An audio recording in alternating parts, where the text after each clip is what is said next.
148쪽 전반사 시작하도록 하겠습니다. 전체를 반사한다 이런 뜻인데요. 굴절에서 보면 굴절을 할 때 빛이 일부분이 반사가 되고 일부분은 꺾이거든요. 굴절되거든요. 그런데 이제 여기는 굴절되는 거 없이 전체가 반사돼서 들어온다라는 건데, 자, 공부 한번 해봅시다. 자, 파동의 전반사 원리를 이용한 광통신 과정. 광통신은 뭐예요? 우리 IT 산업에서 가장 중요한 정보를 전달하는데 전선이 아니고 유리섬유. 이제 유리섬유 좀 이따 배웁니다. 광통신의 과정을 설명할 수 있다.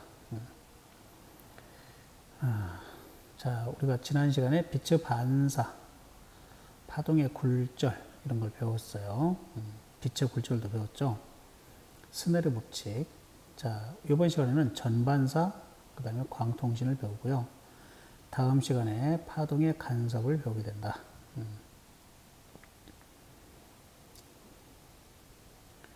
자, 이제 굴절을 배웠어요. 굴절 배운 다음에 이제 전반사를 배울 거고, 전반사에서 이제 우리가 광통신을 이해하면 된다라는 거예요.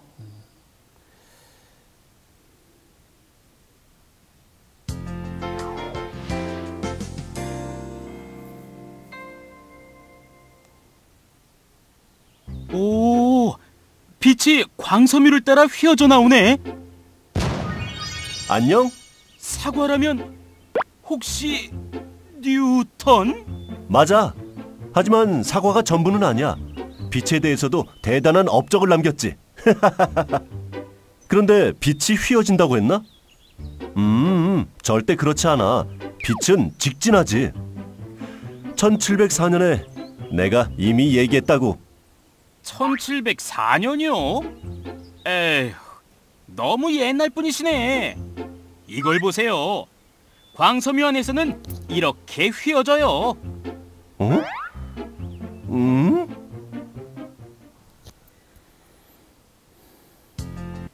자, 하여튼 유치하지만 재밌으면 됩니다.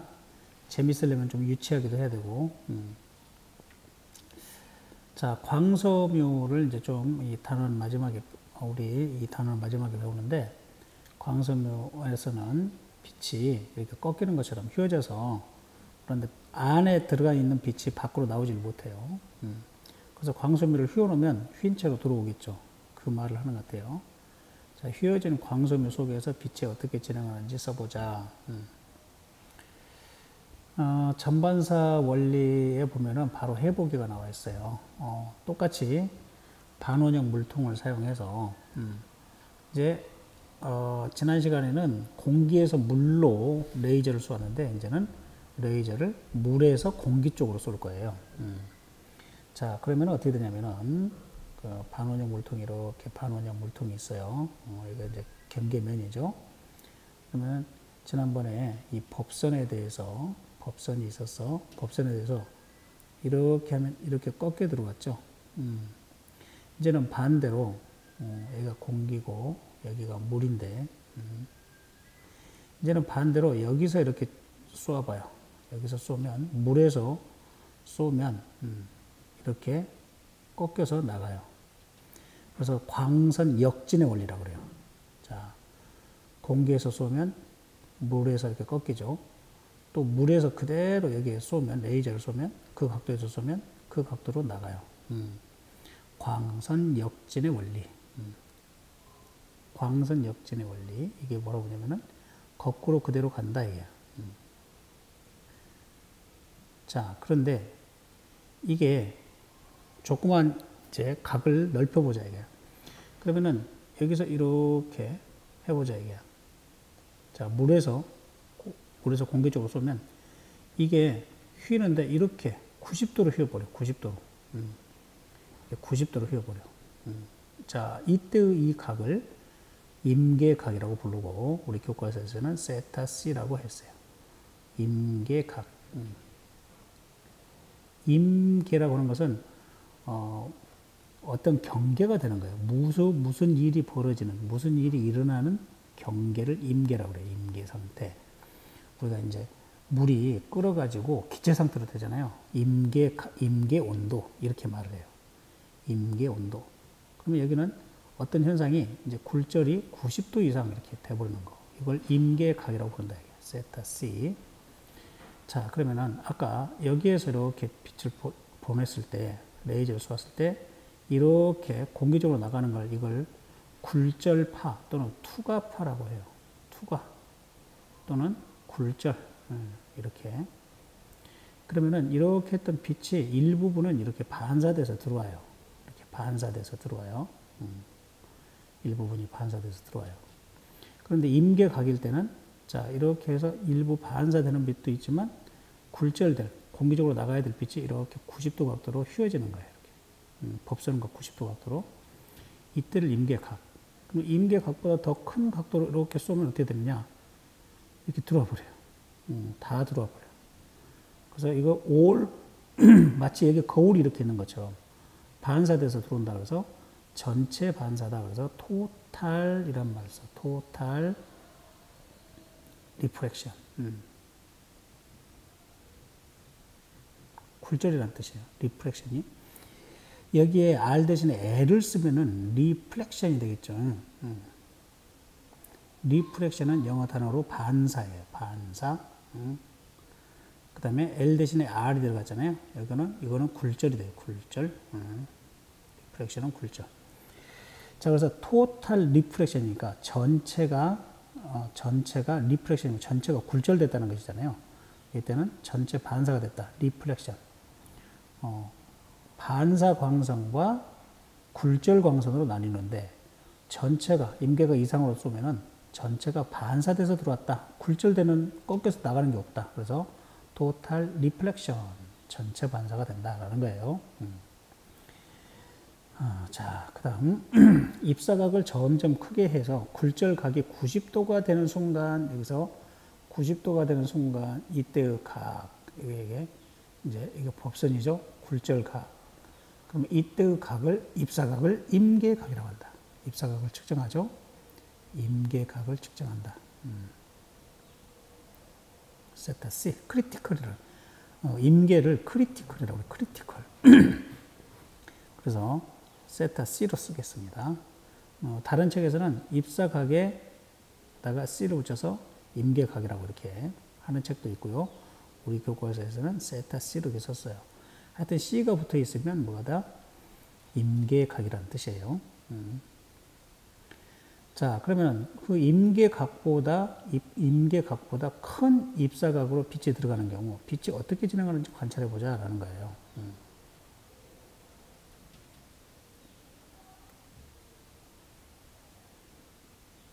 자, 그래서 그걸 굴절하는 모습을 그려보자. 그러면은 자, 여기에서 빛을 쏘았어요. 이렇게 빛을 쏘면 이게 굴절하는 굴절파 또는 투과파라고 해요. 굴절 광선 또는 투과 광선. 자, 그런데 이쪽에 이게 바로 뭐냐면 반사 광선이에요. 반사 광선. 반사 광선, 반사된 빛. 그래서 입사한 빛의 일부는 반사를 하고 일부는 굴절해요. 이게 굴절을 해요. 이때 입사각보다 굴절각이 더 커요. 여기가 입사각이고 여기가 굴절각이 되겠죠. 굴절각 R, 여기는 입사각 I. 자, 아까 저기 공기 중에서 쏠 때는 입사각이 여기고 굴절각이 여기였는데 이제는 반대로 됐어요. 자, 그러면은 3번 과정에서 빛이 진행하는 모습을 1번 과정과 비교해서 설명해 보자 그랬습니다. 자, 입사각이 커지면 굴절각도 커져서 90도가 되고 그 다음에 이제 굴절하는 빛이 없어져서 모든 빛이 반사만 한다 이게 토탈 리플렉션이란다 이게 이것을 전체가 반사한다 그래서 줄여서 전반사라고 부른다 이게 전체가 반사한다 토탈 올 뭐 올이라는 뜻이죠. 리플렉션.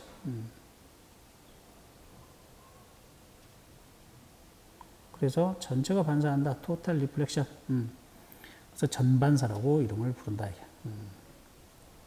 자, 그러면은 실험을 보겠습니다.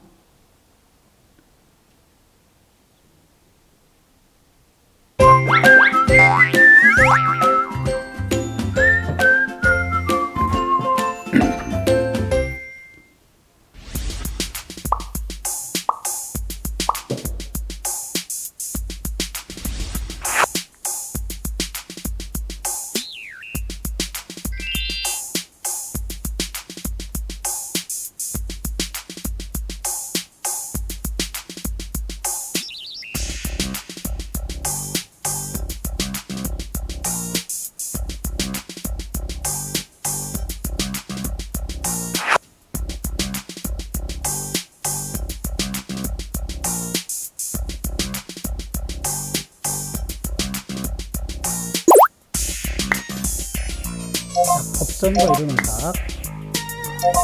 입사각과 반사각은 같아요. 굴절각은 달라지죠. 입사각을 점점 크게 하면 90도 각도가 되죠. 이때가 임계각입니다. 입사각, 반사각 항상 같아요. 반사의 법칙으로 굴절각이 90도가 됐어요. 자, 굴절각이 90도가 된 것을 임계각. 임계각보다 더 크게 했더니 모두가 다 반사돼서 들어온다. 임계각보다 크면 반사각. 반사하는 광선이 이제 토탈. 굴절하는 빛이 없어졌다가 그러죠.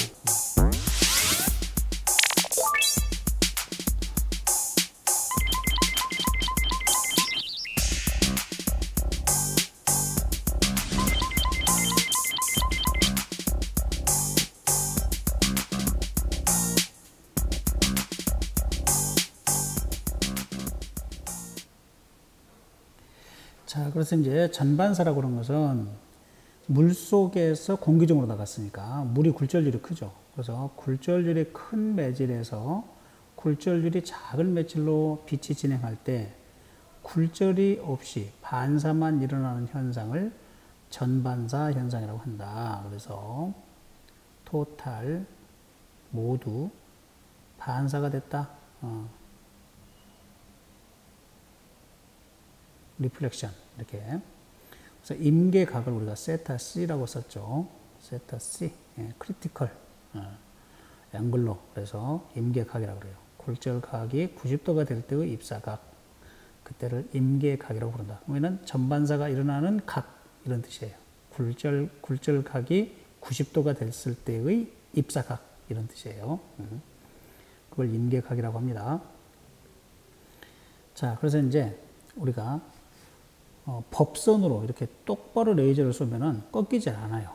반대로 여기서도 공기 중에서 물속으로 쏴도 꺾이질 않아요. 그것은 뭐냐면은 각도가 법선과 이런 각이 없기 때문에 사인 I분의 사인 R이 그냥 I하고 R이 없어요. 0도로 되는 거예요. 근데 법선과 약간 비스듬하게 이렇게 이제 보내면 그때부터 굴절이 되는 거예요. 그래서 여기 물에서 공기로 갈 때는 굴절률이 큰 곳에서 작은 곳으로 갈 때는 입사각이 굴절각보다 더 적어요. 굴절각이 더 크게 나타나요. 자, 그 다음에 이제 세 번째 걸 보면, 자, 여기서 이렇게 빛을 물에서 공기적으로 쏘면 이렇게 나가는 빛, 굴절광이죠.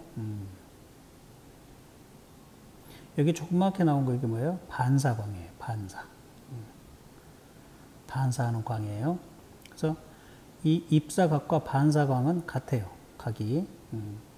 우리가 이제 입사각을 우리가 항상 I로 썼죠.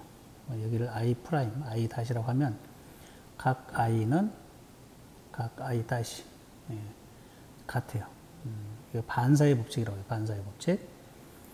자, 그랬다가 이제 네 번째 보면 더 입사각을 약간 더 늘려봤어요. 입사각을 늘렸더니 어떻게 되냐? 굴절광을 표시를 안 놨네? 이렇게 표면으로 이렇게 가는 거예요. 굴절광이. 그래서 굴절각이 90도가 되는 거예요. 그러면 사인 90도는 1이 되겠죠. 사인 R 값인데 90도, 1이 되겠죠. 1. 사인 90도니까 1. 여기 R이 되니까.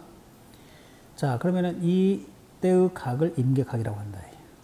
굴절각이 90도가 됐을 때의 그때의 입사각을 임계각이라고 부른다. 이게야. 이제부터 전반사가 일어나기 시작한다. 그 경계다라는 뜻이에요. 임계각이. 자, 그리고 이제 이 세타 C보다 좀 더 커요. 이때의 입사각이 세타 C보다 커요. 임계각보다 커요. 그러면은 굴절해가지고 밖으로 나가는 빛이 없이 전체가 다 반사돼서 들어온다. 이게야. 이게 전체가 반사됐다 그래서 전반사다. 이게 줄여서. 이해됐어요? 자, 이걸 빛의 전반사 현상이라고 그래요. 그러면은 다시 한번 다른 화면에서 이해하도록 하겠습니다.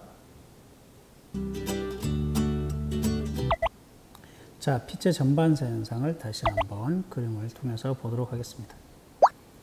자, 물속에서 공기 중으로 레이저를 쏘는 거예요. 레이저를. 자, 그럴 때 입사각, 굴절각. 입사각보다 굴절각이 더 커지죠. 그러면은 일부는 반사하고 일부는 굴절합니다. 여기 짧게 나타낸 게 반사, 길게 나타낸 게 굴절. 이렇게 진행한다 그러는 거예요. 자, 그런데 어떤 각도에서 딱 집어넣으면은 굴절각이 90도가 되어버려요. 그래서 입사각이 임계각보다 크면은 굴절하여서 저 공기 중으로 나가는 빛이 없다라는 거예요. 진행하는 빛이 없어지더라. 그때의 각을 임계각이라고 하자라는 거예요. 자, 그래서 그 임계각보다 더 크게 레이저를 물속에서 쏘면 그때부터는 이제 90도인 굴절각보다 더 크니까 어떻게 돼요? 안으로 들어와야 되겠죠. 물속으로. 근데 반사광선과 같이 들어오더라. 이것을 전반사라고 한다. 그래서 굴절률이 큰 매질에서 굴절률이 작은 매질로 빛이 진행할 때 입사각이 임계각보다 크면 굴절 없이 반사만 일어나는데 이것을 전반사라고 부른다. 이게 전체가 반사했다. 그래서 전반사라고 부른다. 이게. 자, 이제 대충 개념은 이해가 됐을 거예요. 그래서 굴절률이 n인 물에서, 액체에서 굴절률이 1인 공기로 빛이 진행할 때 임계각을 세타 C라고 하면 굴절 법칙에 의해서 어떻게 써지냐? N1 sin I는 N2 sin R이니까. 자, 이렇게 써진다, 이게. sin 90도일 때는 거기가 공기인데 공기의 굴절률을 1로 했으니까 sin 90도 곱하기 1은 N 곱하기 sin 세타 C 이렇게 된다, 이게.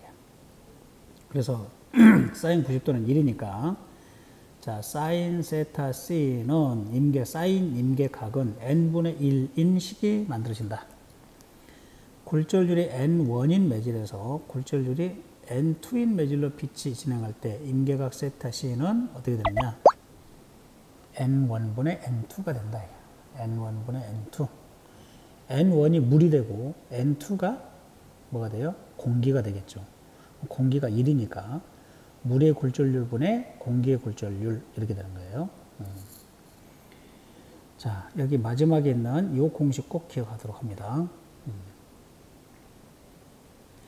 자, 그래서 이제 전반사가 일어나는 조건을 보면 전반사가 일어나려면은 일단 굴절률이 큰 매질에서 굴절률이 작은 매질로 빛이 진행해야 되고 그때 또 전반사가 일어나려면은 임계각보다 더 큰 각으로 입사각을 주면 이때 모두 나간 빛이 없이 되돌아온다.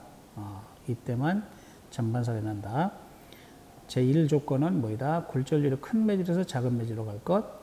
두 번째 조건은 임계각보다 커야 될 것. 그러면은 전체 반사돼서 들어온다. 그래서 임계각과 굴절률은 자, 임계각을 세타 C라고 하면 sin 세타 C분의 N분의 N2. 자, 그래서 우리가 이제 스넬의 법칙이 N1 sin 세타 1, 뭐 N2 sin 세타 2 이렇게 됐어요. 자, 그러면은 어떻게 된 거냐면은 여기에 1이 있는 거예요. 1. 이렇게 곱하는 거야. 근데 이 1이 되려면 sin 90도가 되는 거죠. sin 90도가 1이 되죠. sin 90도가. 그래서 정확히 쓰면 이렇게 되는 거예요. 그러면 이 N2가 공기고 지금 현재 N1이 물이 되는 거예요. 물. 자, 그래서 N1 sin 세타 1, N1 sin 세타 C가 되는 거죠. N1 sin 세타 C는 N2 곱하기 sin 90도. 이렇게 90도. 자, 그러면은 여기 N1이 1이에요. 공기의 굴절률이 1. 빛에 대해서. 그러면은 1 곱하기 sin 세타 C죠. 자, sin 세타 C는 물이군요. 물. 자, N1이 참 물이에요. N2가 공기예요. 선생님이 실수했어요. N2가 공기, 여기가 물이라고 써놓고 그러네요. 자, 여기 1이 아니고 N2가 1이에요. 그러면은 sin 세타 C는 N1분의 공기의 굴절률이 1이니까 N2. 그 다음에 sin 90도는 1이에요. 사인 90도는 1. 그래서 n1분의 1 이런 식으로 나타나야 돼요. 그래서 이제 n1을 하지 말고 물 이렇게 할까요? 물. 이렇게. 물. 물의 굴절률. 자, 다시 쓰면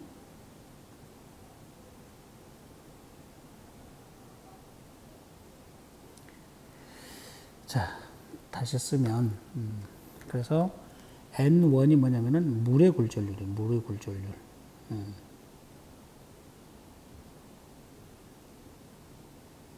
N2가 뭐냐면 공기의 굴절률이에요.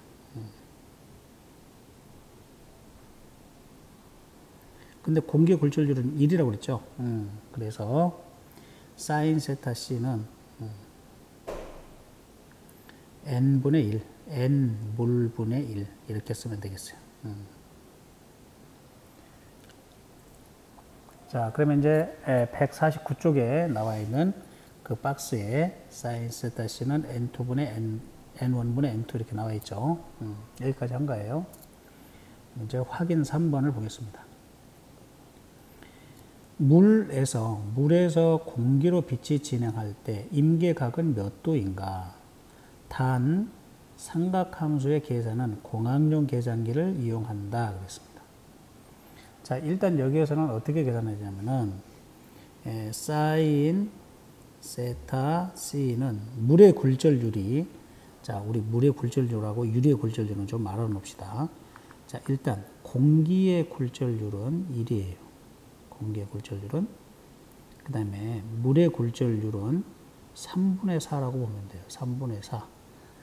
그래서 1.333 이렇게 가겠죠. 그 다음에 유리의 굴절률은 물보다 커요. 유리의 굴절률은 2분의 3이 되겠어요. 2분의 3.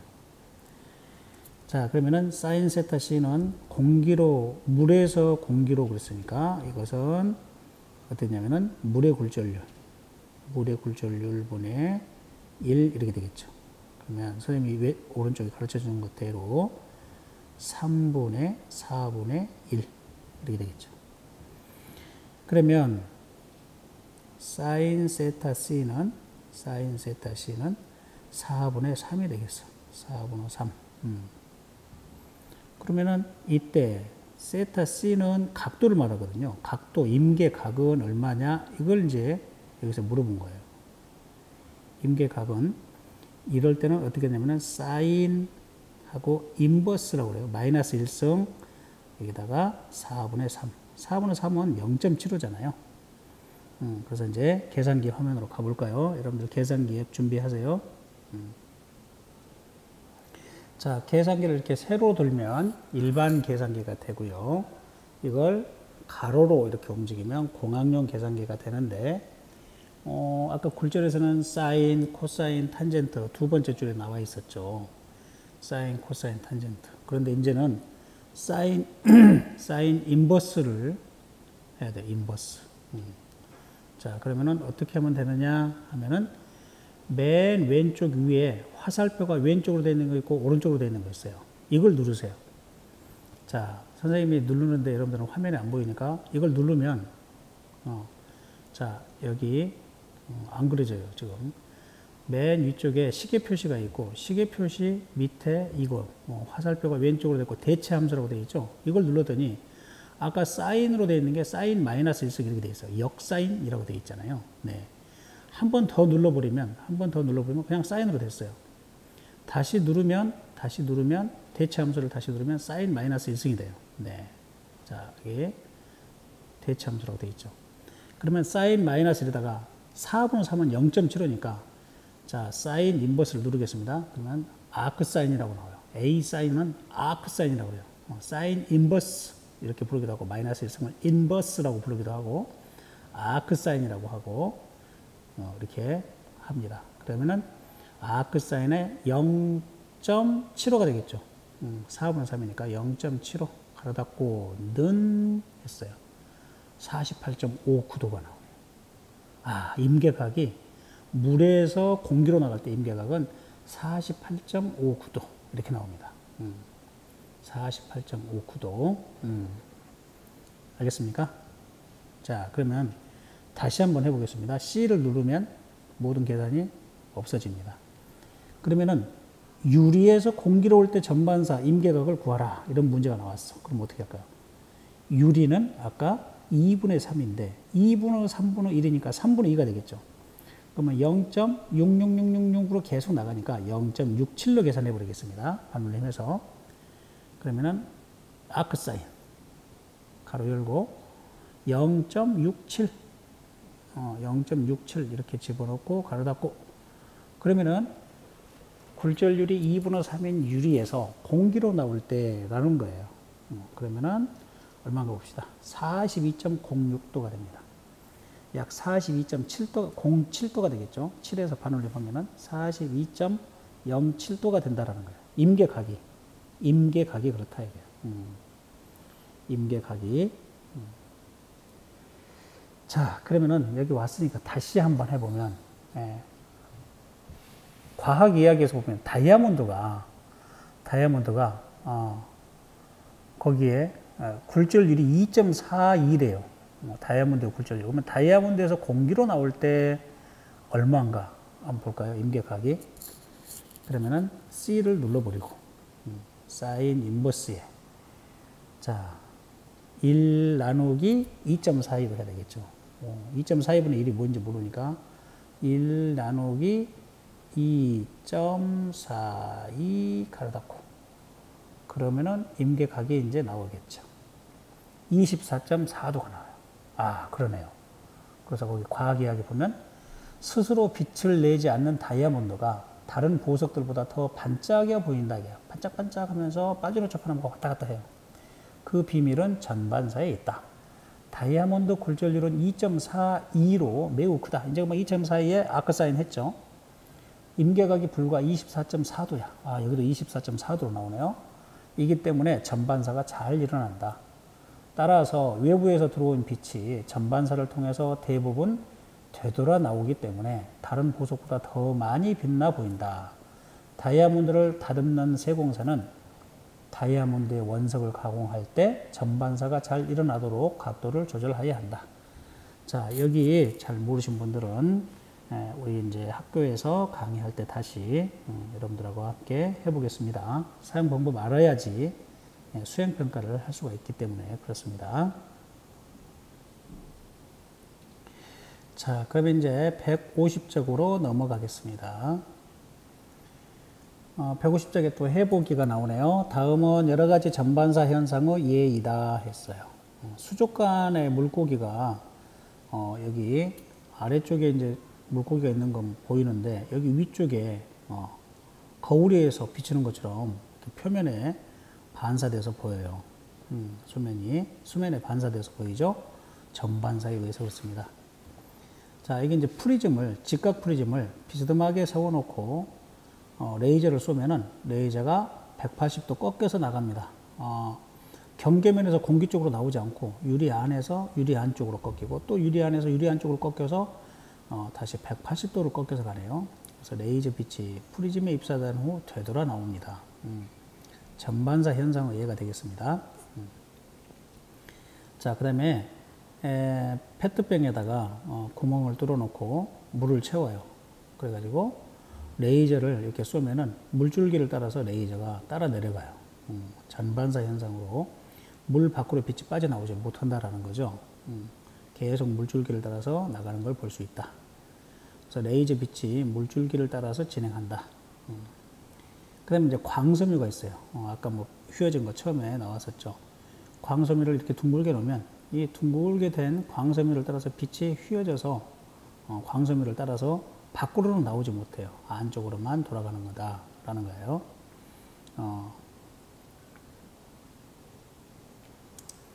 자, 그러면 각각의 예에서 빛의 진행을 전반사로 설명해봐라 그렇습니다.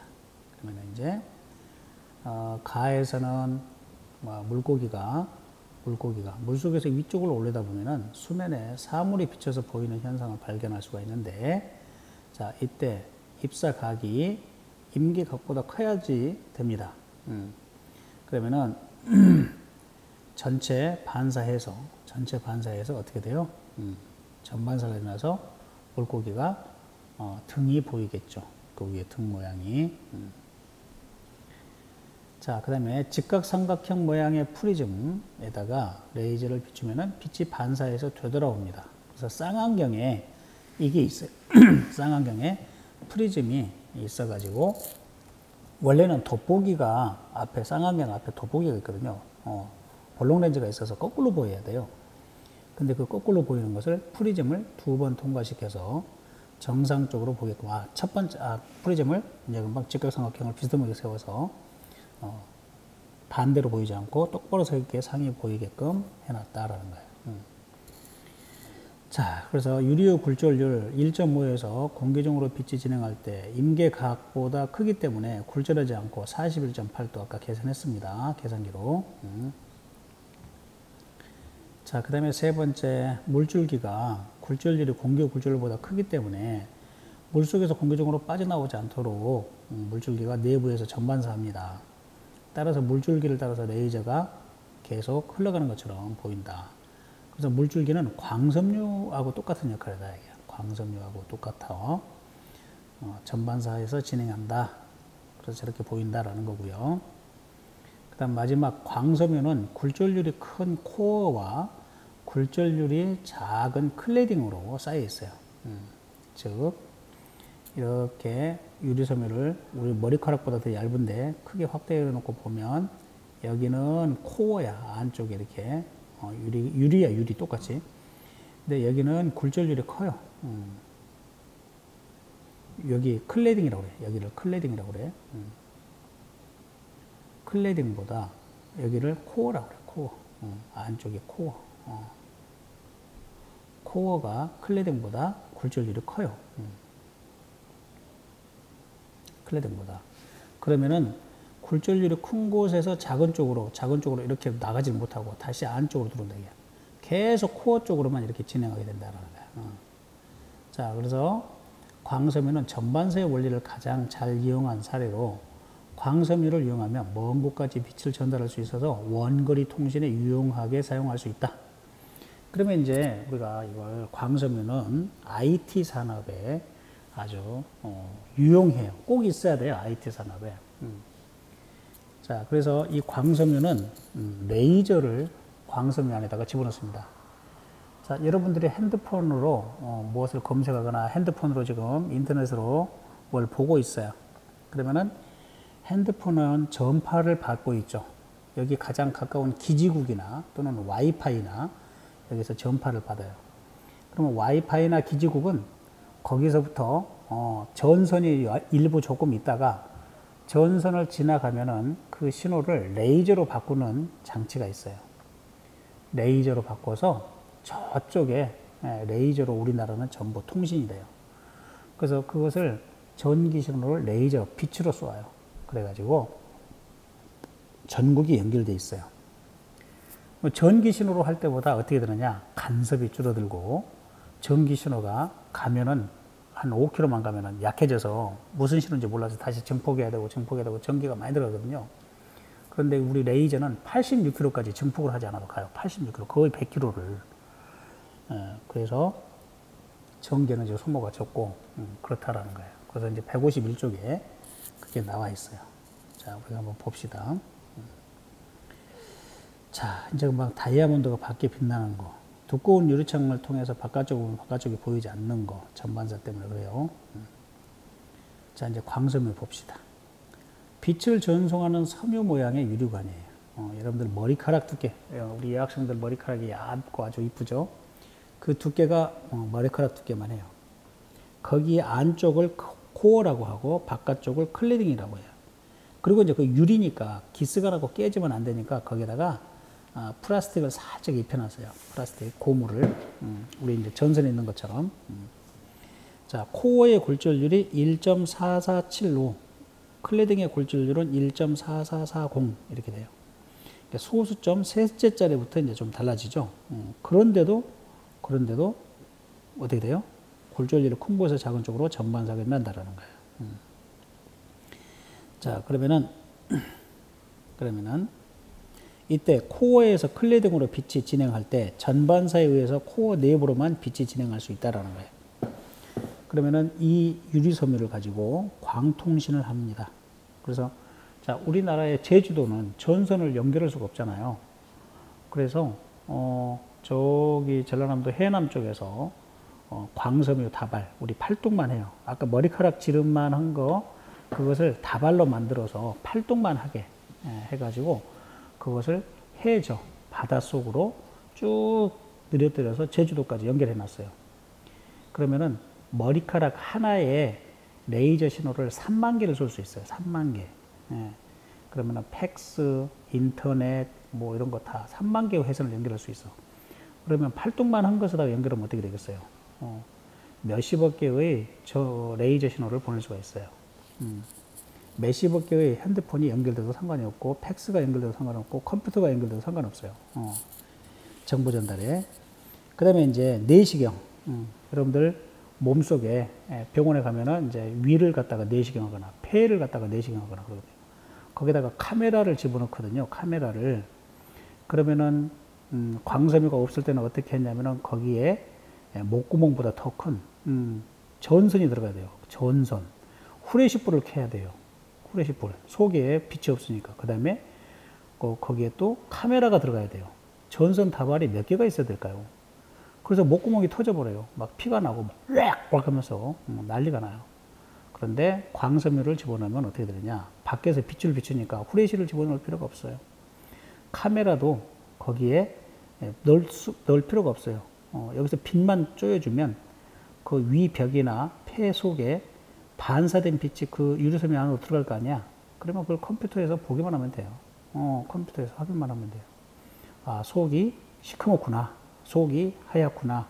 암이 생기려고 하는구나. 이렇게. 자, 그래서 내시경에 이용된다.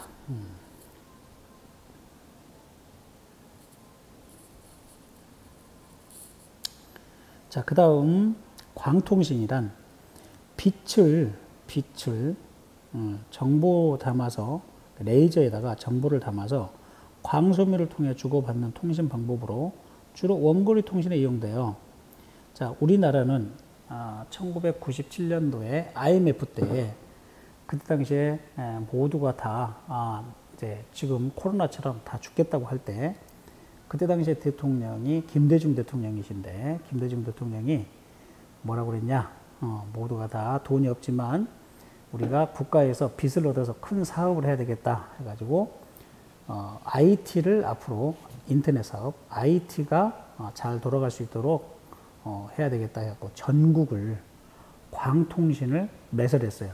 광 케이블을 매설했어요. 그러니까 지하에다가 땅에다가 묻어버린 거예요. 그래가지고 제주도에다가는 어떻게 해요? 제주도 울릉도는 그런 섬은 해저로 광 케이블을 깔아버린 거예요. 자, 그래가지고 우리나라에서는 컴퓨터의 속도가, 정보 전달 속도가 외국에서 따라올 수 없을 만큼 우리가 전 세계 1위예요. 자, 미국은 땅덩어리가 너무 크기 때문에 그 광 케이블을 매설하는데 돈이 어마어마하게 들어가요.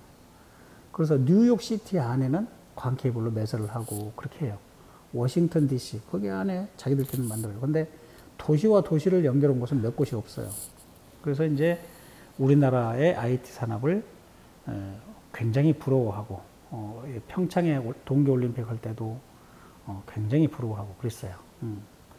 우리나라의 막 버스에서도 와이파이가 되는 것을 외국 사람들은 굉장히 신기해했어요. 아니 버스에 전선이 없는데 어떻게 와이파이가 돌아다니면서 와이파이 신호가 되지? 우리나라 IT 산업은 외국 사람들이 상상을 초월할 정도로 발달해 있어요. 그게 IMF 때 이미 광통신을 전 세계에서 처음으로 전국에 깔아버린 거예요. 빚을 얻어서라도 하자.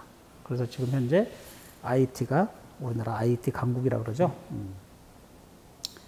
자, 그러면은 거기에 이제 나와 있는데 광통신 과정은 여러분들 핸드폰은 전기 신호를 주고받아요. 그래서 전기 신호를 레이저 신호로 받고 빛 신호로. 자, 이게 송신기예요. 그래가지고 송신기에서, 그러니까 기지국에서 말이에요. 기지국이 있잖아요. 저기 안테나에 보면, 안테나고 건물 위에 보면 막 기지국이 있어요. 우리 휴대폰 신호를 받는 곳이 있어요. 자, 거기서 이제 레이저 신호로 바꿔요. 거기에 컴퓨터가 하나씩 있어요. 레이저 신호로 바꿔가지고 광섬유로 쏴줘요. 그럼 광섬유를 통해서 막 전달돼요, 정보가. 그래가지고 거기에서 필요한 곳에 다시 가서는 또 다시 전기신호로 바꿔요. 빛 레이저가 전기신호로 바뀌어져요. 그러면 거기를 수신기라고 그러고, 그 다음에 그 수신기로 변환된 그 빛, 이제 전기신호가 다시 저쪽에 핸드폰이나 저쪽에 컴퓨터나 이런 데로 가는 거예요. 자, 그래서 우리가 여보세요 하는 말이 기지국까지는 전파를 타고 가고, 그 여보세요가 내가 지금 발신자가 되는 거예요. 여보세요 한 것이 음성신호가 전기신호로, 그래가지고 기지국에서 레이저로, 이 레이저가 어디로? 광섬유 속으로 들어가서 저쪽에 기지국으로 가는 거예요. 상대방의 전화, 내가 여보세요 하면은 내가 전화를 걸었을 거 아니야. 그럼 그 사람의 그 가까운 기지국에서 레이저를 다시 전기신호로 바꿔서 핸드폰으로 쏴줘요. 그러면은 그 핸드폰에서 내 목소리가 여보세요 소리가 나오는 거예요. 자, 이렇게 해서 광통신 과정. 그래서 여기 이제 광섬유에 우리가 지금 하고 있는 모든 핸드폰으로 여러분들이 게임을 하든 이메일을 보내든 뭘 하든 간에 여기에 이런 과정을 거쳐서 정보가 전달이 된다라는 거예요. 발신자, 기지국이 송신기, 그 다음에 송신기에서 저쪽 송신기까지는, 수신기까지는 광섬유, 그 다음에 수신기, 거기에서 다시 전기신호로 바꾸고, 그래가지고 전파를 쏴서 저쪽 전화기에 도달하게 한다라는 거예요. 그런데 이게 전파니까, 빛이니까 어떻게 돼요? 굉장히 빠른 속도, 빛의 속도로 가버리니까 시간차가 없어요. 시간차가. 자, 그러면 내시경에 대해서 공부하도록 하겠습니다. 내시경.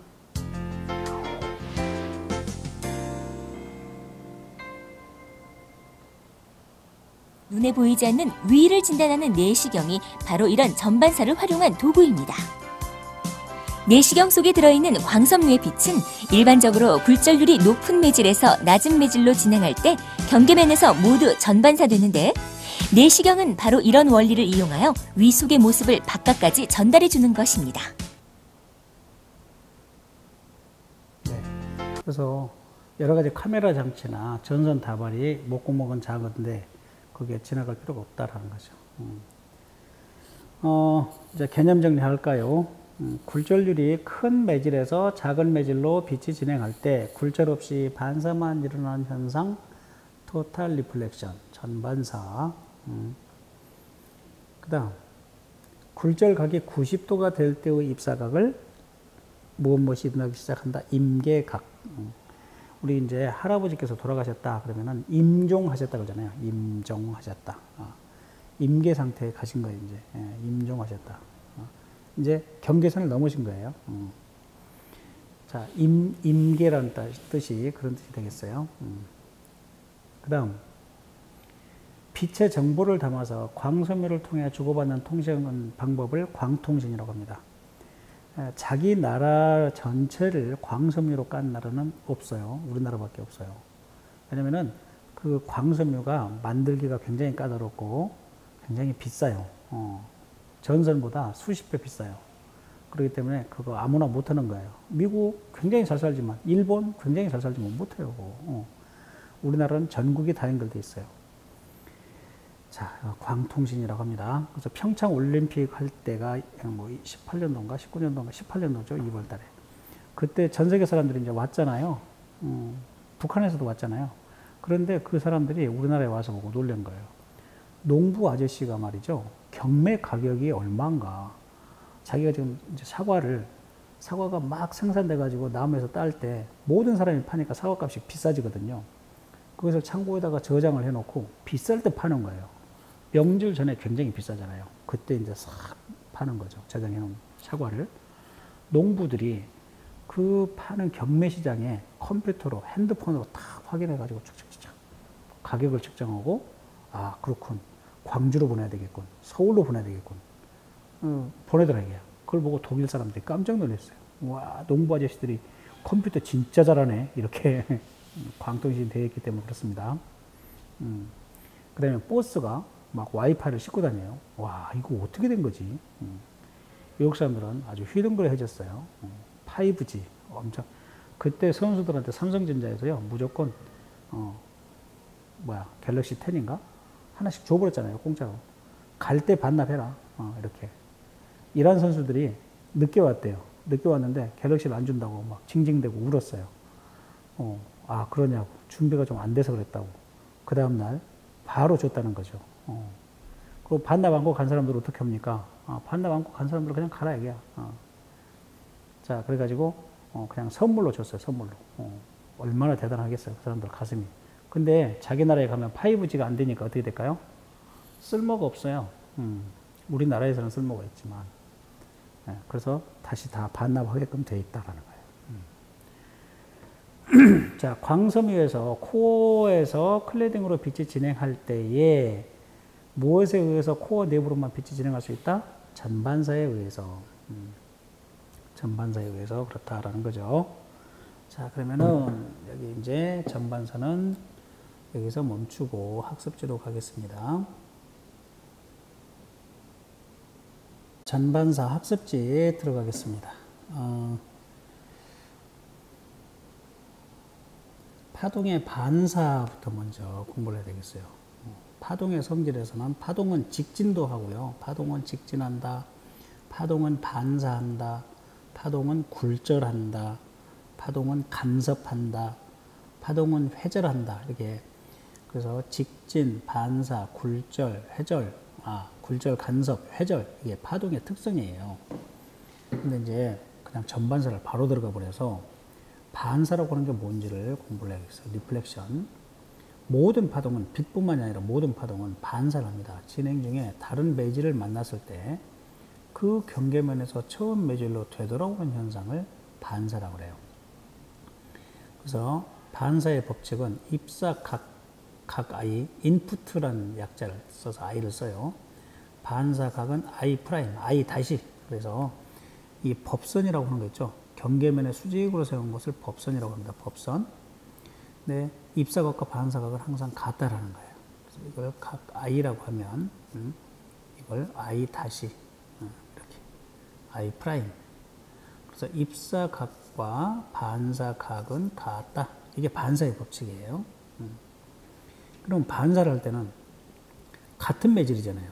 그래서 파동이 반사할 때 같은 매질에서는 속력이 변하지 않아요. 같은 매질일 때는 속력, 파장이 변하잖아요. 진동수도 변하지 않아요. 다 변하지 않는다. 파동이 반사할 때는. 그래서 이제 반사라고 하는 거, 반사의 법칙은 자, 입사각, 반사각, 그 다음에 경계면. 이것이 한 평면에 있어요. 법선. 이게 한 평면 내에 있다. 이렇게 봐야 돼요. 자, 전반사와 광통신. 굴절율이라고 하는 것은 속도에 따라서 굴절율이 달라지는 거예요. 그래서 진공에서 빛의 속력에 대한 매질에서의 빛의 속력의 B. 그래서 진공일 때는 빛의 속력이 C잖아요. 그러면은 매질일 때의 빛의 속력을 V라고 하면은 그 굴절율을 V분의 C로 본다라는 거예요. 그래서 진공에서는 빛의 굴절율이 1이 되겠죠. 왜냐하면 C분의 C니까 1이 되겠죠. 진공은 1이야. 공기도 1.0000 해갖고 소수점 이하 6자리에서 처음으로 7이 나타나요. 그러니까 거의 1이라고 보면 되는 거예요. 자, 굴절율이란 매질 고유의 특성이에요. 매질 고유의 특성. 그래서 이제 상대적인 양이지만 진공에서보다 굴절율이 크다 그러면은 밀하다 그래요. 밀한 매질. 밀하다는 것은 빽빽하다 이게야. 빛이 확 빛의 속도로 가는데 장애물이 많이 있어. 장애물이 빽빽하게 많이 있어. 그러면은 속도가 느려지죠. 그걸 밀하다 그래요. 느려지는 곳이 밀하다야. 그 다음에 소하다. 듬성듬성해. 듬성듬성 있어. 이걸 소한 매질이라고 해요. 그러면 자, 이게 방해하는 매질이, 방해하는 물질이 듬성듬성 있어. 그러면 속력이 굉장히 빠르겠죠. 그래서 속력이 빠를수록 소한 매질이야. 그래서 매질의 굴절율이 클수록 매질에서 빛의 속력은 느려지는 거예요. 느려진다. 자, 그러면 이제 전반사. 전반사라고 하는 거. 계속 여러분들 전반사란 빛이 굴절율이 큰 매질, 그러니까 밀한 매질에서 굴절률이 작은 매질, 소한 매질로 진행할 때 입사하는 빛이 모두 반사하는 현상, 특히 굴절각이 90도가 될 때의 입사각을 임계각 세타 C라고 한다. 자, 입사각이 임계각보다 큰 경우에만 전반사가 일어납니다. 그래서 이때 입사각이 자, 세타 C보다 클 때, 임계각이 세타 C라고 하면 임계각보다 클 때 그 경우에만 일어난다라는 거예요. 자, 그러면은 여기 이 그림 봅시다. 이렇게 수직으로 쏘면, 경계면에 대해서 수직으로 쏘면 꺾이질 않아요. 속력이 변하지 않아서 그런 게 아니라 법선으로 갈 때는 임계각 자체가 0도니까 굴절각도 0도가 되는 거예요. 자, 약간 비스듬하게 쏘았어요. 그러면 이 각이 입사각, 여기가 굴절각. 물속에서 공기중으로 쏠 때는 입사각이 굴절각보다 작아요. 자, 두 번째, 조금 더 입사각을 크게 늘렸어요. 그랬더니 굴절 광선이 이렇게 90도로 나가더라, 이게 90도로. 이때의 각을 임계각이라고 본다, 이게. 세타 C라고 하고, 여기는 IC라고 써있죠. 인푸트의 크리티컬에서 IC라고 썼는데, 우리 책에서는 세타 C로 썼으니까 선생님이 전부 세타 C로 고쳤어요. 그러면은 여기에 굴절률을 N1, 여기에 굴절률을 N2 그러면은 여기에 사인 세타 C, 여기에 사인 90도가 있겠죠. 사인 90도 분의 곱하기 N2. 여기가 굴절각이 이렇게 됐으니까. 그러면 사인 90도 분의 사인 세타 C는 N1 분의 N2. 자, N1은 물의 굴절률, N2는 공기 굴절률. 미란 매질이 되겠죠. 자, 그랬더니 요걸 이제 없애면 어떻게 되느냐? 사인 90도는 1이니까 N1분의 N2가 되겠죠. 근데 N2는 뭐가 돼요? N2는 1이 돼요. 1. 공기 굴절률. 자, 여기 써져 있네요. 사인 90도분의 사인 세타 C는 N분의 1. 그래서 사인 세타 C는 N분의 1. 자, 매질에서 공기 중으로 그러니까 어디에요? 어떤 매질에서? 물이라고 하는 매질에서. 물이라고 하는 매질에서 공기 중으로 입사하는 거예요. 자, 그러면은 굴절이 전반사가 일어난다라는 거죠. 자, 그러면 이제 전반사를 이용한 거 여러 가지 예가 아까 교과서에서 했고요. 광통신, 광섬유라고 하는 거예요. 광섬유. 자, 빛을 전송시킬 수 있는 섬유 모양의 관인데요. 두 개가 다 유리예요. 안쪽에 코어도 유리, 클레딩도 유리. 그래서 이게 유리가 기스나면 안 되잖아요. 그래서 1차 코팅, 그 다음에 완충층, 그 다음에 2차 코팅 이렇게 돼 있어요.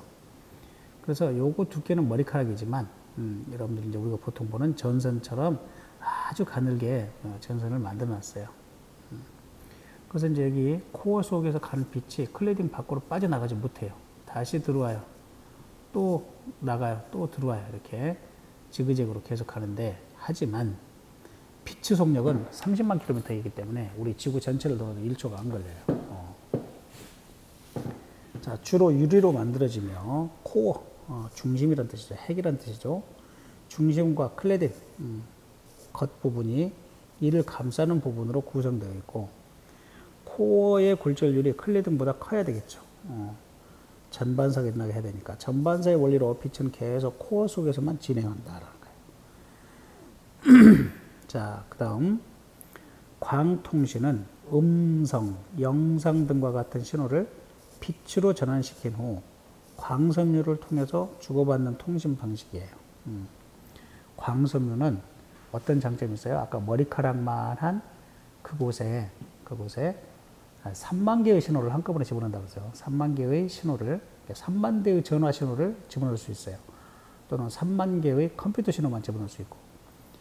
자, 그런데 전기 신호는 어떻게 하냐? 전기 신호는 꼭 전선 다발이 하나씩 있어야 돼요. 전선이 하나씩 있어야 돼요.